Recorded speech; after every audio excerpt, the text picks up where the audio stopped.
Madam President. Senator from Tennessee. Thank you, Madam President. My Democratic colleagues are continuing what started last week with spending hours trying to convince members of their own party, both here in this chamber and across the country, that they had no choice but to blow up the Senate rules by firing a partisan torpedo at the filibuster. Now it appears, from what we heard, that they used demeaning, shaming words and really went about weaving quite a frightening tale about what would happen if their Democratic colleagues did not cave on this issue.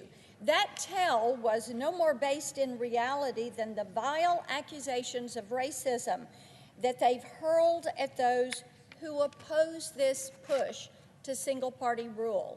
Last week, when this insulting narrative started to collapse, they tried a new approach and pitched their assault on the Senate as a carve-out to accommodate an emergency change to election law.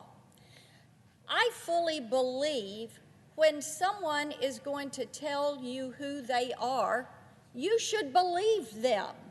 And over the past year, we have watched Joe Biden and the Democrats throw self-control out the window and leverage emergency after emergency to expand their power. Joe Biden signed more than a dozen executive orders in the very first hours of his presidency, knowing that if he did not do this, these policies would never see the light of day. The people, and that is the people of this country, hadn't seen fit to give his allies in Congress the majority that he needed for his agenda. So he waved his pen and conjured up a mandate for himself. And now his Democratic allies in the Senate are prepared to do the exact same thing on behalf of a bill that would federalize elections in America, stripping away protections for the ballot box and injecting uncertainty into the voting process. Now, who asked for this? No one. If the American people wanted this, they would have given the Democrats the majority they needed to get it done. But they didn't.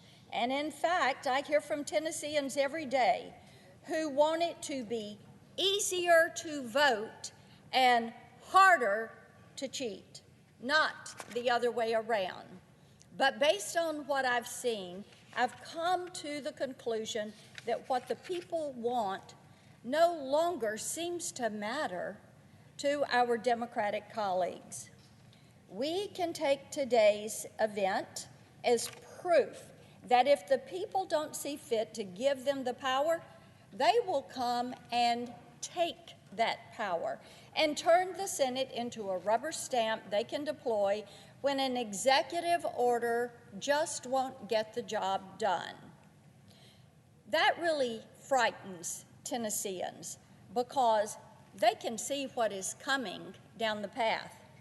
Open borders, court packing, gun control, the Green New Deal, abortion on demand, socialized health care, speech restrictions, federalized election, and more out-of-control spending and, yes, higher inflation.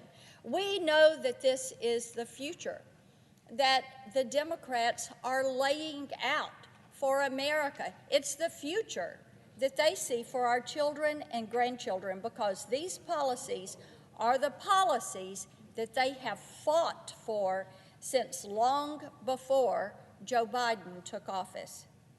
Do we really think that this attack on the Senate rules will stop with an election law takeover? The American people don't think it will. Tennesseans do not think that it will. As I said, when somebody shows you who they really are, you ought to believe them. And as I've said previously, this is no way to run the world's greatest deliberative body. But this is exactly how the Democrats are choosing to go about trying to destroy it. I yield the floor.